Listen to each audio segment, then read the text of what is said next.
What's going on, ladies and gentlemen? It's Daniel, and welcome back to our video. Today, I'm doing race 6 for the 2024 EchoPark Automotive Grand Prix. Let's go ahead and just jump straight into it. This weekend, the NASCAR Cup Series has their first road course race of the 2024 season at Circuit of the Americas in Austin, Texas. The last time the Cup Series ran here at Circuit of the Americas, we saw Tyler Reddick pick up his first win at 23XI Racing and got his first win in 2023. He'll be looking to pick up his first win of 2024 this weekend at Circuit of the Americas.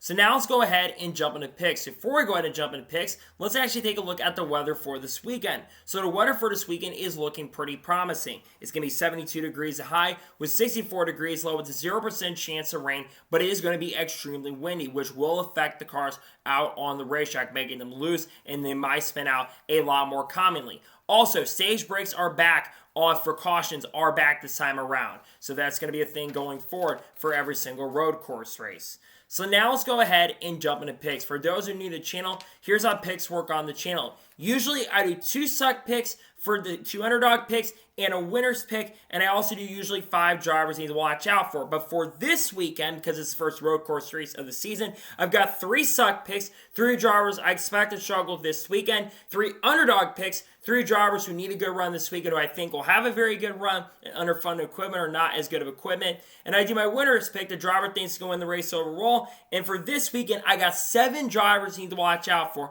outside of the race winner. So anyways, let's now go ahead and jump into picks. Who are my suck picks for the EchoPark Automotive Grand Prix? My first suck pick for this weekend at COTA is a driver of the 6 car for RFK Racing, Brad Keselowski. The last couple weeks for Brad Keselowski have gone very, very good. However, Brad Keselowski the last couple years, especially since around 2021 and 2022, he has kind of struggled on road courses in the last few years, which is a shame because when he started in Cup, he was pretty good on those types of tracks. I don't think Keselowski is going to have a good run this weekend, unfortunately. I think there's some big struggles coming the way, not for all of RFK altogether, but unfortunately, I don't think that Brad Keselowski is going to have a good run this weekend at COTA.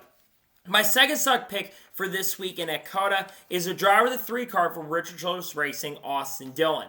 Austin Dillon's off to a rough start in 2024. I don't believe he has a single top 15 finish so far in the 2024 season. He only has 2 top 20 finishes in the first 5 races. Yes, Austin Dillon is not a bad road course racer and does have a lot more experience than some of the drivers in the field, but unfortunately, I don't think Austin Dillon is going to run really good. I think he's going to struggle quite a bit, and I believe he'll finish outside the top 20 or even it's outside the top 25 more than likely this weekend at Circuit of the Americas. And my third and final suck pick for this weekend at COTA is a driver of the 22 car for Team Penske, Joey Logano.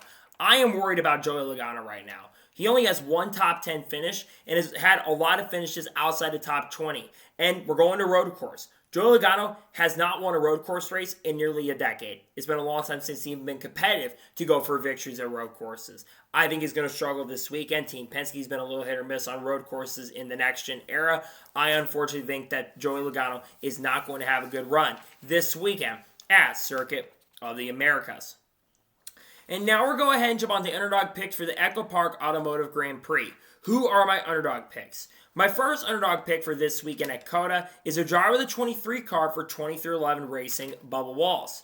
A few years ago, I would put Bubba Wallace in the suck category. However, in the last year, Bubba Wallace has improved drastically. He was very good at the Charlotte Roval, ran really good at the Indy Road Course at times, had a top 10 car at Watkins Glen. And he also has had a little more experience racing, of course, in the Mission Pilot Challenge race at Daytona, which I think is going to really help him with the experience. I would not be surprised or shocked if he does get a top 10 this weekend at Circuit of the Americas. My second underdog pick for this weekend at COTA is a driver of the 13 car for Colleague Racing, AJ Allmendinger. A lot of you are going to be surprised that I'm putting him in the underdog category, but it is a Colleague Racing entry. I don't know Colleague Racing is going to be that fast on the road courses in the Cup Series. I think he's going to be really strong in the Xfinity race and be a threat to win there, but I do think that AJ will have a chance and opportunity to get a top 10. I think he will have the pace and speed to be fast, and I think he will have a good chance and opportunity to get a top 10 for sure this weekend at COTA. And my third and final underdog pick for this weekend at COTA is the driver of the 99 car for Trackhouse Racing, Daniel Suarez. Now, Daniel Suarez already has a win this year at Atlanta Motor Speedway, and he's a pretty solid road course racer. But I do think that Daniel Suarez is not as high on the betting odds going into this weekend at COTA, which is why he's more in the underdog category. He's had some solid performances. He was really good in this race in 22 and pretty fast in 23. I think he'll have a good chance and opportunity to contend for a top 5 maybe this weekend at COTA. And now we'll go ahead and jump on to the winner's pick for this weekend at Circuit of the Americas. Who is my winner's pick? This one was really, really tough because there's a lot of good drivers and a lot of great road course races. But there's one guy I've had circled for this weekend, and it's the driver of the 16 car for Colleague Racing, Shane Van Gisbergen. I'm picking Shane Van Gisbergen to pick up his second career NASCAR Cup Series win this weekend. Yes, it is technically a Colleague Racing car, but Trackhouse Racing is preparing that entry. And we know Trackhouse has had some really good performances on road courses, and we know that program has been strong in Circuit Americas the last couple of years. So I think that Shane Van Gisbergen is going to be the guy to beat this weekend. I think he picks up his second career NASCAR Cup Series win in his third start this weekend at Circuit of the Americas. And now we'll go ahead and jump onto the drivers you need to watch out for this weekend at COTA. Who should you watch out for? The first driver you should watch out for this weekend at COTA is the driver of the 5 car for Hendrick Motorsports, Kyle Larson. Kyle Larson has been pretty good at Circuit Americas in the past and also is one of the best road course racers in the NASCAR Cup Series field. He's gotten like 4 or 5 career road course victories at this point. I expect Kyle Larson to be fast. He's also been off to a pretty consistent start in 2024. I think he's going to have a good chance and opportunity to get win number 2 of 2024. My second driver you need to watch out for this weekend at COTA is the driver of the 9 car for Hendrick Motorsports, Chase Elliott. While Chase Elliott has not won a road course race in the next-gen era, he seems to always be up front, and he was getting in better and better as the year progressed. And I feel like he's starting to show a little more speed as he's getting back from the injury. I think Chase Elliott is going to be really quick this weekend. I think the 9 team is going to have the pace and speed to contend. I think Chase Elliott will have a good chance and opportunity to get win number 1 in nearly 2 years. The third driver to watch out for this weekend at COTA is the driver of the 24 car for Hendrick Motorsports, William Byron. William Byron was one of the fastest and strongest cars last summer here at COTA. I think he finished in the top 5 or even the top 3 if I'm not mistaken, and led a lot of laps as well. On top of that, William Byron has been a very versatile driver and has gotten better in the last couple seasons. So I think that William Byron will be a threat and contender to get it done this weekend at COTA.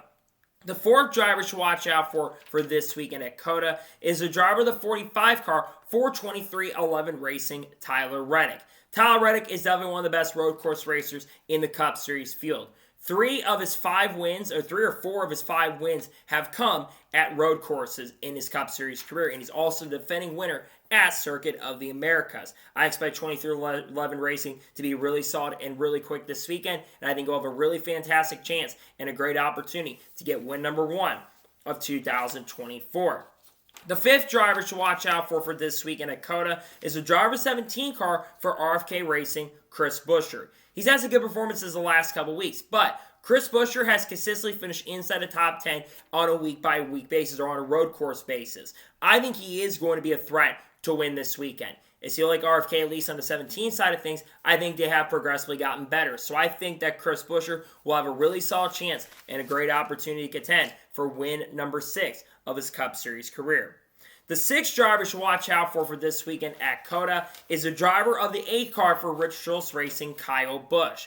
Kyle Busch, since getting the RCR last year, he's gotten better on road courses. When he was with JGR, wasn't that great, but since getting the RCR, he's been up front in a lot of these races. He finished in the top 5 at the Roval, had a car cable win Indy before engine issues came into play, did have an okay performance at the Glen, but he was really fast at COTA, finishing runner-up. He was fast at the other road course races like Sonoma, finishing runner-up. I think Kyle Busch will be a threat to get it done and maybe turn around the season in 2024. And the seventh final driver I think you should watch out for this weekend at COTA is the driver of the 1 car for Trackhouse Racing, Ross Chastain. Ross Chastain's off to a very solid start in 2024. While not having the outright speed to contend for victories, he's been extremely consistent. Also, Ross Chastain won at this track in 2022 and has also finished in the top 5 of top 10, I think, in all 3 races that have taken place at Circuit of the Americas. So I think that Ross Chastain is going to have the pace and speed to contend for the win and for the victory this weekend at Circuit of the Americas. So, those are my race picks for the EchoPark Automotive Grand Prix. Just a reminder, my suck picks are Brad Keselowski, Austin Dillon, Joey Logano. My underdog picks are Bubba Walls, Alma Dinger, and Daniel Suarez. My winner's pick is Shane Van Gisbergen, and the ones to watch out for are Kyle Larson, Chase Elliott, William Byron, Tyler Reddick, Chris Buescher, Kyle Busch, and Ross Chastain. Those are my race picks. So, that is going to be it for the race picks video for the 2024 EchoPark Automotive Grand Prix at Circuit of the Americas. One thing, guys, for watching, please subscribe to the channel, notifications on, so if I win a video, it does go live on my channel. Follow me on Twitter, Facebook, and Instagram, and support my Patreon as well. Links description below that, and comment your thoughts below and your picks below for this weekend at COTA. Let me know your suck picks, let me know your underdog picks, let me know your winner's pick, and let me know your drivers you're watching out for this weekend at COTA. Later today, I'll have the paint skin video dropping on the channel, and then tomorrow on the channel, I am going to have a wrap-up video covering all the news over the last week that I feel is very, very important. And then on Saturday, and we'll also have reactions to qualifying as well for like SVG and how he ends up doing. I also have a lot of those videos dropping throughout the weekend as we have our first road course race of the season. So anyways, like I said, I want to thank you guys for watching today's episode, and I'll see you guys next time for more great, awesome NASCAR content and other motorsports content on the channel like this. Take care, everybody.